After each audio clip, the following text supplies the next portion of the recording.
Than that, we also have Cayman Esports completely taken down, which is that leaderboard, actually, let's say table topper, which has been taken down. So that's a great opportunity for all the teams which are wanting to actually come up at this point. But if I talk about Jonathan, look at those deadly sprays going on, look at those shots going on. But I guess Enigma's edgy 2 OPs finishes has been secured by, let's say, the other guy from Team TSM. They are also trying to secure those finishes. That's great, but Team Enigma is pretty much lit at this moment. Let's talk about Plays over here. Godlike sees Enigma trying to come in. Look at the damage being given by the side of Jonathan. He knows that, he's also getting damage from the other corner, but he's done the damage toward the side of, Revenants, towards the side of Enigma, if I'm not wrong. Now, God L versus TSM. The best of the top two will be trying, the best of the top, the one from the top two and one in the 6th or 7th position will be looking forward for this winner chicken dinner, because we all know it's crucial for both of these teams. One need to go to the top position and the other one to slowly make it into the top as well. TSM with just 3 players, Godlike have an opportunity over here. Man advantage is what I would like to call it. Let's see how things will turn out for them over here.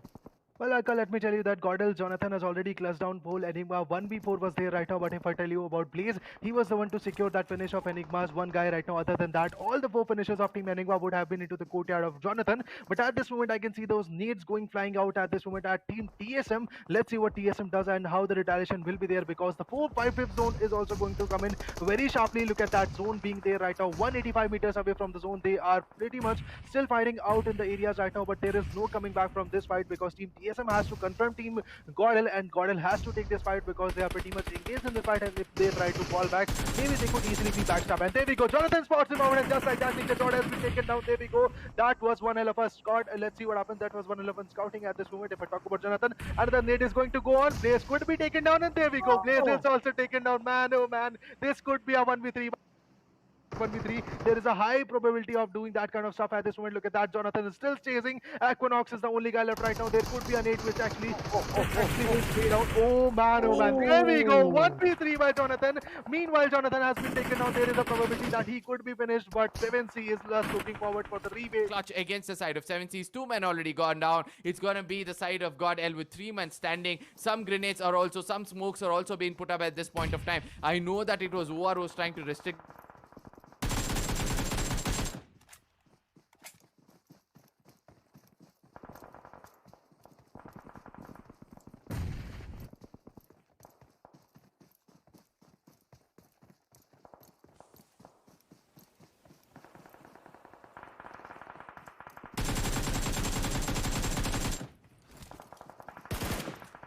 and now the tables can be turned in very, very sharply. Let's see what Godel does at this moment, because Insane Esports already been eliminated, and look at that. Juicy is trying to, Juicy has been spotted. There could be a shot getting that connection, and there we go. The shots are being made. Juicy could be taken down by those shots beyond that car at this point, and there we go. He is going to go down by Neo shots. Look at that, guys. This is the persistency of Godel Neo at this moment. Look at that. Orangutan has also been spotted, but I guess Arka Marcos Gaming has secured a pretty good compound at this moment, and they could easily go for that winner in the chicken dinner. Absolutely, as I said, Marcus Gaming, you were also vouching for this team to actually do the wonders, and I would want to see how Godel will be able to counter this, because they want to pick up all those finish points for themselves, and they know that once they have 15 finish points, it's equivalent to a winner chicken dinner, and that is what they'll be aiming at the earliest. It's going to be Godel trying to rush around. It's going to be Orangutan who hears them. Trigger at this point of time in the process of Godel could end up in a very, very bad note is what I would like to say. Z-God sees that coming in. He's going to be a push coming in from the side of God L, and they see Trigger over there. They put him down. It's going to be an opening which is required for them. A 3v3 is what we are looking at this point of time. They're going to confirm him, as well as they're going to push in towards the side of Orangutan.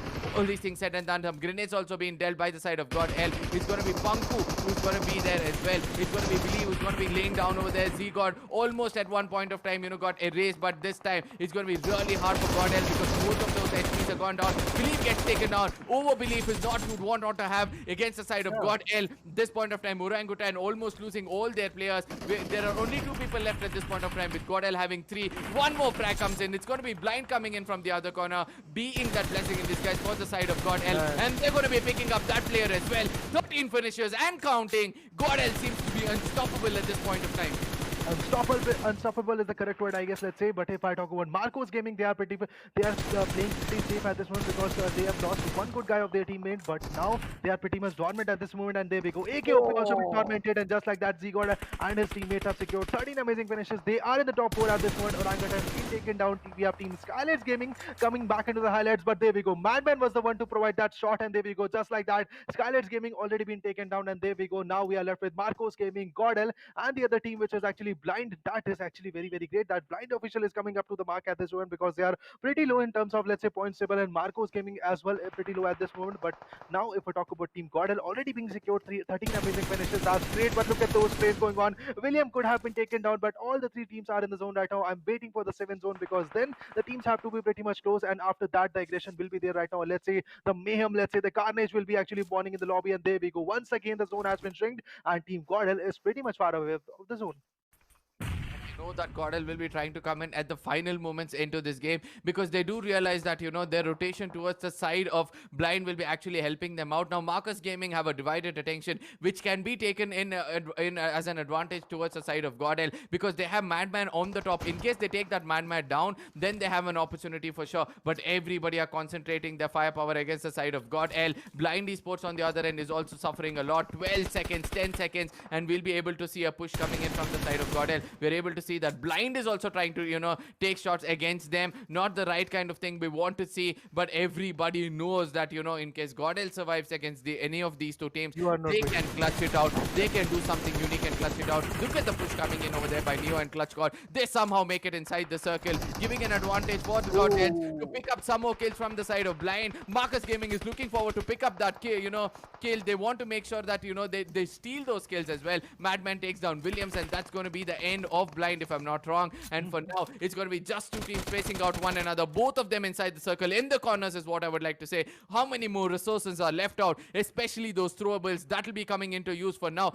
How many smokes are being held out by the side of Godel is also going to be a bigger picture. One player of Godel gets taken down, and that's going to be Neo backfired, and two players are down at this point of time. Now will be the push which will be looking forward for from the side of Marcus Gaming. In case they do it, then they'll have an opportunity. This is not the time for you to cook a wrong grenade because you'll be left out with just one or two players, and we can see that resources have been burnt at this point of time, due to which Zigod has nothing to do but stay over there and try to see whether he gets an opportunity to push in.